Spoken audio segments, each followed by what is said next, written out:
My ex was on a work trip, and a lady from his work sent me a video of him dancing and making out with a colleague of his. She wrote, "Girl, do something. You are losing your man." I was 6 months pregnant, and trust me when I say that I was worried I would go into labor or have a miscarriage because my stomach started squirming. I was shocked because that's not him. How could it be him? It turned out you never know what people really are. I called the lady, and she told me that they just left for his hotel room. I called him, but he didn't answer me. I called 10 times, and he didn't answer. Then I called the lady and asked for the other woman's name. She sent me her name and number.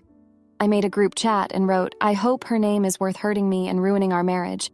Have a good life, husband's name." He called me within a few minutes after that text. I didn't answer, and I have never answered him or seen him again.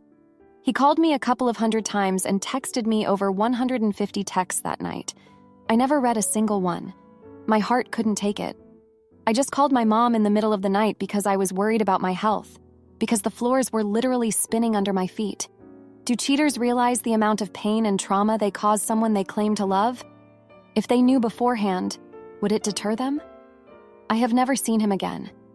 My brother and his wife have been my rock and my way of communicating with him. Nobody is allowed to tell him where I live.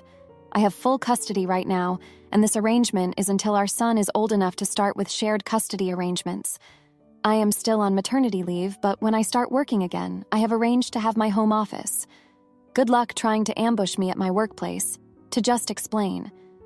For 9 months now, I have been called everything under the sun from his side of the family about him just wanting to explain.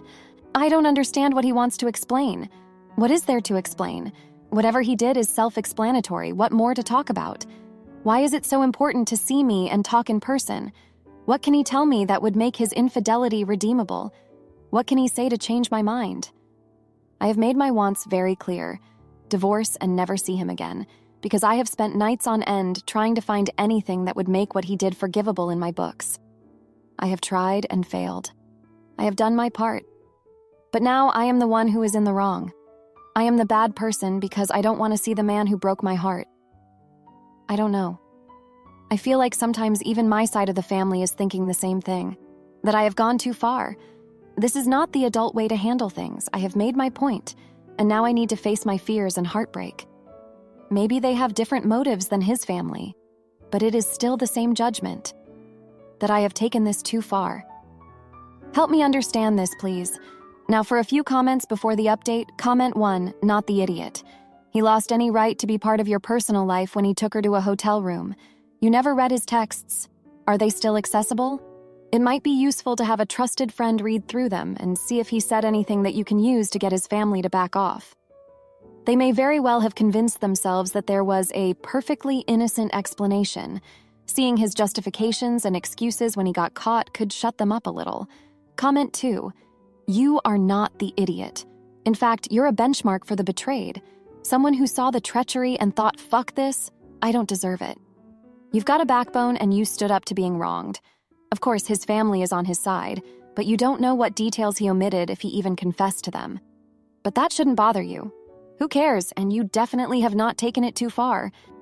I applaud your actions. Now for the update. Hey everyone, it's been a while since my last post and a lot has happened since then. First of all, thank you for all your support and kind words. It means the world to me during this difficult time.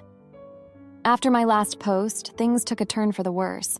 My ex-husband's family started pressuring me even more to meet with him and hear his explanation. They kept saying that I was being immature and that I needed to face my fears. Even some of my own family members started to agree with them, saying that I had made my point and now it was time to handle things like an adult. I tried to stand my ground, but the constant pressure from everyone around me started to take its toll. I began to doubt myself and wonder if maybe they were right. Maybe I was being too stubborn and needed to give him a chance to explain. So, against my better judgment, I agreed to meet with him. We met at a neutral location, and he started to give his side of the story. He claimed that the woman from the video was just a friend, and that they had gotten carried away after a few drinks. He said that he never meant to hurt me, and that he still loved me and wanted to make things work. At first, I wanted to believe him. I wanted to think that maybe it was all just a big misunderstanding and that we could move past it. But as he kept talking, something didn't feel right. His story didn't add up, and he seemed to be leaving out important details. That's when I realized that he was lying to me. He wasn't telling me the whole truth, and he was just trying to manipulate me into forgiving him. I felt like such a fool for even considering giving him another chance. I left the meeting feeling more hurt and betrayed than ever before. I couldn't believe that I had let myself be swayed by the opinions of others and had gone against my own instincts. In the weeks that followed, I found out more about his affair. It turns out that it had been going on for months, and he had even introduced her to some of his family members. I was devastated. How could he have done this to me and our unborn child? I also learned that this wasn't the first time he had cheated on me. Apparently, he had a history of infidelity that went back years. I felt like I didn't even know who he was anymore. The stress of everything started to take a toll on my health. I was having trouble sleeping and eating, and I was constantly worried about the future. I knew that I needed to focus on taking care of myself and my baby, but it was hard to do that when I felt so alone and betrayed. Looking back, I realized that I made a mistake by agreeing to meet with him. I should have trusted my gut and stuck to my original plan of cutting him out of my life completely. I let the opinions of others cloud my judgment, and it only caused me more pain in the end. Now I'm focusing on moving forward and building a new life for myself and my child. It's not easy, but I know that I'm strong enough to get through this. I'm surrounded by people who love and support me, and I know that I'll be okay. Thank you for listening to my story and for being there for me during this difficult time. It means more than you know. Am I the idiot for demanding an apology from my ex-wife's parents for not disclosing their mental health history before our marriage? My 60-year-old female, son-in-law, 43-year-old male, and daughter, 43-year-old female, had a very ugly divorce that has resulted in their kids, 18-year-old male, 15-year-old female, 10-year-old male, no longer speaking to their dad and my ex-son-in-law's side of the family, no longer speaking to us, and refusing to attend any holiday or birthday event for the grandkids if we are involved in any way. My son-in-law spent time in jail for screaming at the judge handling the divorce case, calling him a piece of human trash, and enabler of deception, and bragging about writing rants about the judge online. My daughter was diagnosed with schizophrenia a few years into her marriage. Now her ex demands that my husband and I apologize and pay him damages because he claims we should have told him before the wedding. 22. 5 years ago that our family has a history of mental illness. At the time of their wedding, my daughter did not show symptoms. My mom, who was already deceased at the time, had schizophrenia. A few relatives in the generation before her also may have had it, but they were in a time where it was hushed up. My husband and I did not have any mental health issues. My daughter gets married, and a few years into it, she shows symptoms and gets diagnosed with schizophrenia. Her ex knew this and continued to be married to her and signing up for fatherhood with her. My daughter found it hard to keep employment and was stifled in her marriage. She filed for divorce, and only then did her mental health become an issue with her ex. He posted rants that he wanted an annulment because he was lied to, and he wouldn't have married her if he knew she was going to be insane. A lawyer friend told him he did know for years about the family history after my daughter got diagnosed, and didn't ask for an annulment for nearly 2 decades. And California rarely grants them. Very few lawyers do them. The judge implied my ex-son-in-law's vocational experts and he himself were untruthful about my daughter's employment prospects, and ruled for alimony that had the potential to be renewed indefinitely, since this is a long-term marriage by California standards. My son-in-law is furious at having to pay that, and that it's insulting he has to be given a legally mandated amount to send his children. He claims there was never a marriage to begin with. Now he says we are the real villains because we knew and should have made sure he knew, and not just assumed he knew that our daughter could become mentally ill. He said as compensation, we needed to pay for his lawyers and support our daughter, so his alimony is $0 because the judge hates him now because of my lie, and will likely extend her alimony forever, as they are past 10 years of marriage in California. I told him I'm not apologizing for not revealing privileged medical information that wasn't mine to reveal. Am I the idiot? Now, for a few comments before the update. Comment 1. Wait, so they were married for almost 20 years and her mental illness only became a problem for him once she filed for divorce? Not the a-hole. He and his whole family are off their rockers and should seek mental health counseling for themselves. absolutely unhinged narcissistic behavior. Comment 2. This is why I always interrogate the woman on our first date about her and her family's mental history. I also make her fill out some cognitive tests, just to be sure. Sarcastically, OP is obviously not the a-hole. The ex-sister-in-law should seek out therapy. Now for the update. Hey everyone, it's been a while since my last post and a lot has happened. First off, I want to thank you all for your support and advice during this difficult time. Since the divorce, things have only gotten worse. My ex-son-in-law has become increasingly hostile towards our family.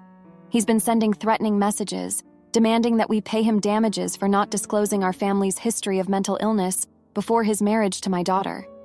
It's gotten to the point where we've had to involve the authorities. Meanwhile, my daughter has been struggling to cope with the stress of the divorce and her mental health issues. She's been in and out of the hospital, and it's been a constant battle to ensure she's receiving the care and support she needs.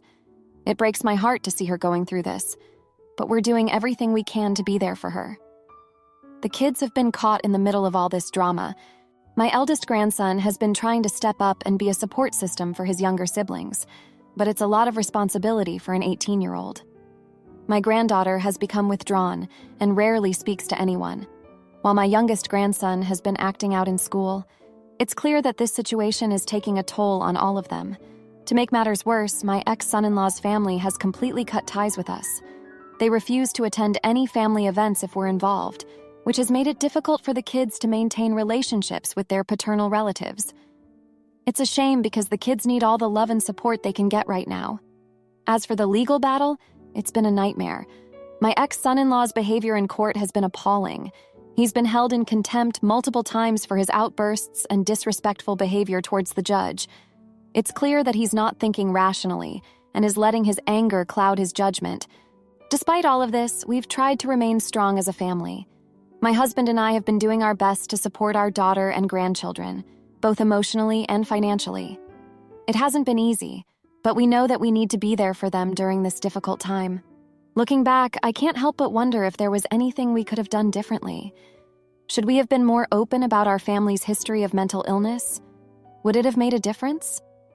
These are questions that I'll probably never have answers to. But one thing I do know is that we can't change the past. All we can do is focus on the present and the future. We'll continue to fight for our daughter and grandchildren, and we'll do everything in our power to ensure that they have the love and support they need to get through this. Thank you all for listening and for your continued support. It means the world to us. Am I the idiot for denying permission for my ex-wife to travel the country with our kids in a van? My ex, Marcia, has always been a bit of a free spirit and hippie. We divorced due to what we wanted out of life changing from when we were initially married. She then began dating Paul, and they've been together for 5 years. Our kids are now 14 and 12. I never had a problem with Paul. He's a lot like Marcia and makes her happy. Plus, the kids seem to like him. Marcia and I used to split custody 50-50ths. Then a year ago, out of nowhere, Marcia told me that she and Paul wanted to travel the country in a renovated van. I guess Paul is a huge fan of the van life culture on social media. She wanted me to give permission for her to bring the kids and let them be homeschooled for a year. I could fly out to see the kids a few times, or she'd fly them back. We had the homeschool debate when our oldest was younger, and I had always been against it. I did not feel either of us were equipped to educate the kids in that manner. I still don't feel we are. Not to mention, by this point, the kids love their school. And more importantly, I didn't want to not see them for months at a time. I refused to sign off on this. The kids didn't want to go either. Because our custody agreement says we both have to approve trips out of state for the kids, the judge declined her request. Marcia decided to go anyway.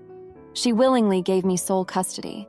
The plan was to fly the kids out to wherever they were a few times a year. The kids went a total of 2 times around holidays, but they were miserable. Marcia said they shouldn't come again. I listened and validated my kids' feelings, but never trash-talked their mother.